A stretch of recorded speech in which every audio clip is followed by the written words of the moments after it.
చదువుతారు.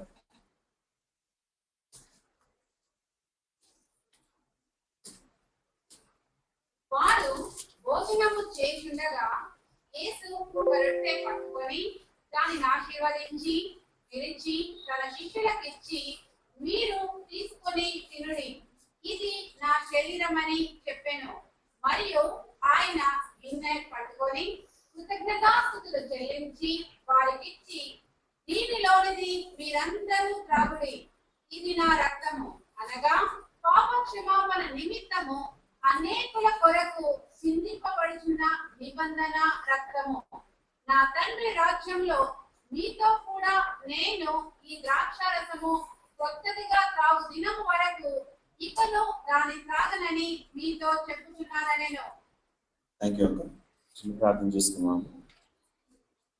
ఆపరిశుద్ధమైన మా ప్రియ పరిశుద్ధ పరలోక తండ్రి, జీవగల దేవ, గొప్ప రాజా నాయన, వర్తమానం చేస్తున్న తండ్రి, దీని పరిశుద్ధాత్మ ద్వారా ప్రభావం మమ్మల్ని నింపండి కూడా తండ్రి నాయన. ప్రతి ఒక్కరికి విని మనసు తండ్రి అర్థం చేసుకున్న మనసు దయచేయమని తండ్రి, పరిశుద్ధాత్మ దేవుడు నడుపుని మాకు దయచేయమని చెప్పి ప్రార్థిస్తున్నామని పెట్టుకుంటున్నాను తండ్రి. ఆమేన్. ఇక్కడ ఎస్పెషల్లీ 29వ వచనం ఒకసారి మళ్ళీ చదువుతారా? నా తండ్రి రాజ్యంలో మీతో కూడా నేను ఈ ద్రాక్షారసము క్రొత్తదిగా త్రాగు దినము వరకు ఇకను దాని త్రాగనని మీతో చెప్పుచున్నానెను. Thank you. ఈ వచనాల్లో చూసుకున్నట్టయితే యేసు ప్రభు ఏం చేస్తున్నారంటే తన అందరి శిష్యులతో కూర్చొని ఒక రొట్టెని విరిచి ఆ రొట్టెని తీసుకొని వైన్ తీసుకొని ఏం చేశారంటే ఇస్తున్నారు అనమాట. జూయిష్ కల్చర్ లో మన అందరికి తెలుసు యేసు ప్రభు అంటే పెళ్లి కుమార్తె. సో జూయిష్ అంటే అప్పుడు పెళ్లి సమయంలో పెళ్లి కుమారుడు ఏం చేస్తాడంటే ఒక కప్ లో వైన్ తీసుకొని ఆఫర్ చేస్తాడు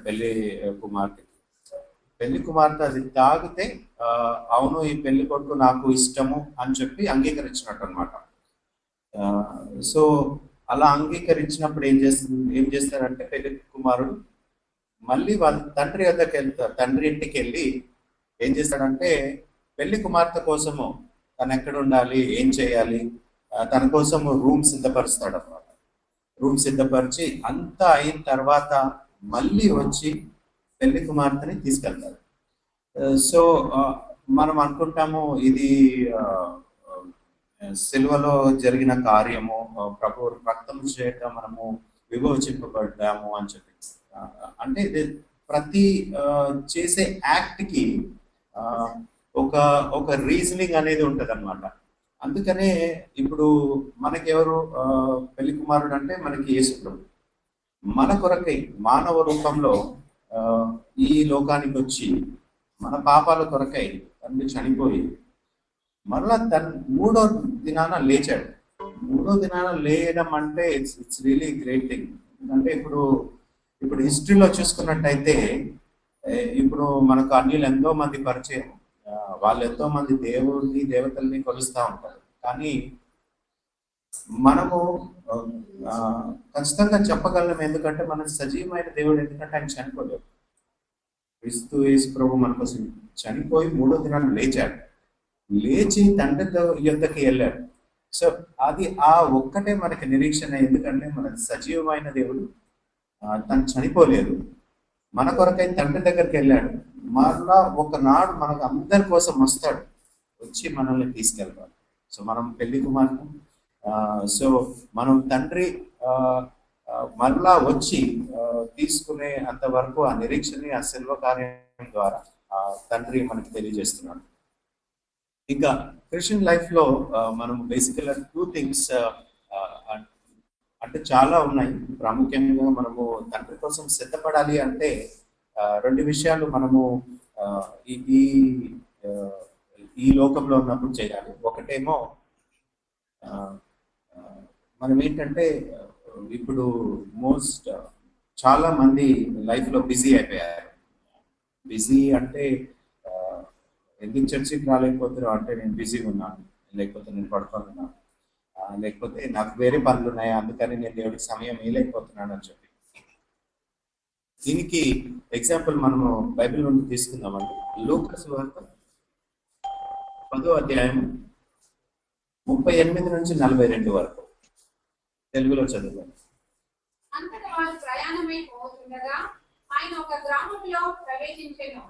మార్తా అను ఒక స్త్రీ ఆయనను తన ఇంట చేర్చుకొనెను. అదే ఆమెకు మరియా అను సహోదరి ఉండెను. ఈమె యేసు పాదముల యొద్ద కూర్చుండి ఆయన బోధ వినుచుండెను. మార్త విస్తారమైన పని పెట్టుకొనుట చేత తొందరపడి ఆయన యొద్దకు వచ్చి, ప్రభువా, నేను ఒంటరిగా పని చేయుటకు నా సహోదరి నన్ను విడిచిపెట్టినందున నీకు చింతలేదా? నాకు సహాయం చేయమని ఆమెతో చెప్పమనెను. అందుకు ప్రభువు, మార్తా, మార్తా, నీవు అనేకమైన పనులను గురించి విచారం కలిగి తొందరపడుతున్నావు, కానీ అవసరమైనది ఒకటే. మరియు ఉత్తమమైన దానిని ఏర్పరచుకొనెను. అది ఆమె యొద్ద నుండి తీసివేయబడదని ఆమెతో చెప్పెను. దీంట్లో మరి ఒకసారి దేవుడు మనల్ని హెచ్చరిస్తున్నాడు. మీరు మార్తాలాగా ఉండాలనుకుంటున్నారా, మరి అలా ఉండాలనుకుంటున్నారా అని చెప్పి ప్రభు మనల్ని ఇంకొకసారి జ్ఞాపకం చేస్తున్నాడు. ఉత్తమైనది ఎంచుకోమనండి అంటున్నాడు ప్రభు. సో మార్తా ప్రభు వచ్చాడని చెప్పి ఇప్పుడు ఎవరైనా మన ఇంటికి చుట్టాలు వస్తే వాళ్ళకి నీళ్ళు ఇవ్వడం కానీ, వాళ్ళకి తినే చేయడం కానీ, దాంట్లో బిజీగా ఉంటాం. అలాగే ప్రభు యేసు అప్పుడు విజిట్ చేసినప్పుడు వాళ్ళ ఇంటికి మరియా మాత్రం తన పాదాల చెంత కూర్చొని ప్రభువు చెప్పే మాటలు వింటా ఉత్తమైనది ఎంచుకుంది. సో ప్రభు కూడా, యేసు ప్రభు మనల్ని ఉత్తమైనది ఈ లోకంలో తన ఉంచు వరకు ఉత్తమైనది ఎంచుకోమని చెప్పారు. ఇంకో విషయం ఏంటంటే వెల్త్. వెల్త్ అంటే ధనము, డబ్బు అని కూడా అనుకోవచ్చు. సో బైబిల్ నుండి ఒక ఎగ్జాంపుల్స్ తీసుకుందామండి. 2వ రాజులు 5వ అధ్యాయం లాస్ట్ భాగం చదవండి. అంటే 18 నుంచి చదవండి ఒకసారి, 18 నుంచి చదవండి. నా యజమానుడు నొప్పుటకు రిమ్మోను గుడిలో వచ్చి నా చేతి మీద ఆనుకున్నప్పుడు నేను రిమ్మోను గుడిలో నమస్కారం చేసిన ఎడల రిమ్మోను గుడిలో నేను నమస్కారం చేసిన సంగతిని గురించి యెహోవా నీ దాసుడనైన నన్ను క్షమించుగాకని నయమాను చెప్పగా, అదే ఎలీషా నెమ్మది కలిగి పొమ్మని అతనికి సెలవిచ్చెను. అతడు ఎలీషా యొద్ద నుండి వెళ్ళి కొంత దూరము సాగిపోయెను.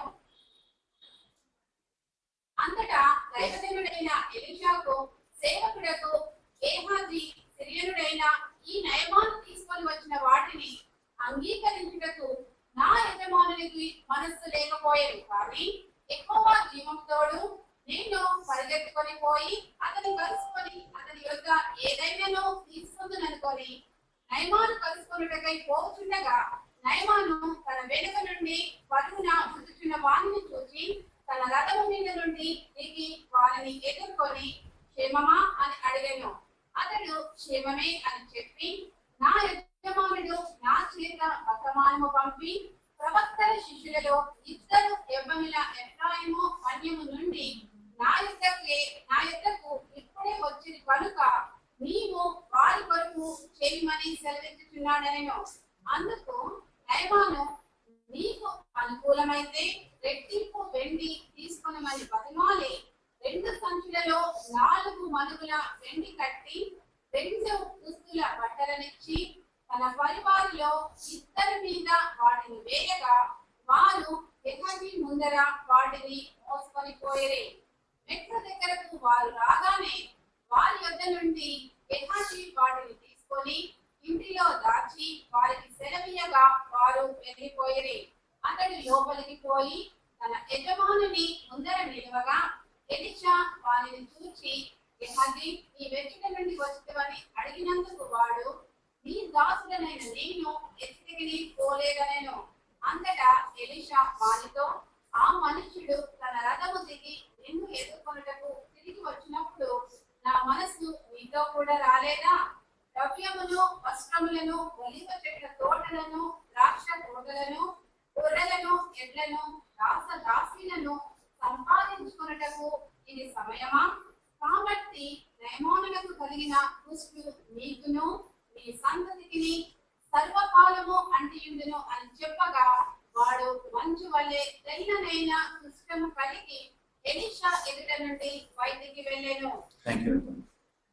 ఈ బైబిల్ జరిగిన సంగతులు ఎలీషా ప్రవక్త ఈ గేజీ స్టోరీ సమ్మరైజ్ చేయాలంటే నేమాన్ అని చెప్పి ఒక రాజు ఉండేవారు అనమాట. అతనికి కుష్ఠరోగం ఉండింది.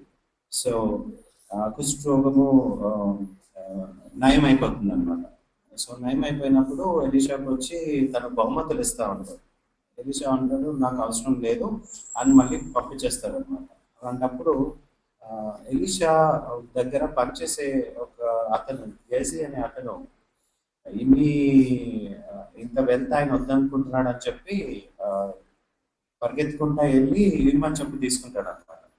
తీసుకున్నప్పుడు మళ్ళీ ఎలీషా దగ్గరకు వచ్చినప్పుడు ఎక్కడి నుంచి వచ్చావో అని అడుగుతాడు. ఎక్కడ లేదు ఇక్కడే ఉన్నాను అంటాడు అనమాట. తర్వాత నువ్వు పరిగెత్తుకొని వెళ్ళినప్పుడు నా మనసు నీ తోడు రాలేదా అని ఒక ప్రశ్న అడుగుతాడు అనమాట. సో ఆ ప్రశ్న గేజీకే కాదు మనందరికీ, ఎచ్చటి నుండి వచ్చావు అంటే ఎలీషా ఏమంటారు, గేజీ లేదు నేను ఇక్కడే ఉన్నాను అంటారు. సో అలాంటి పరిస్థితుల్లో మనము ఏదో ఒకనొక సిచ్యువేషన్లో ఉండి ఉంటున్నాం.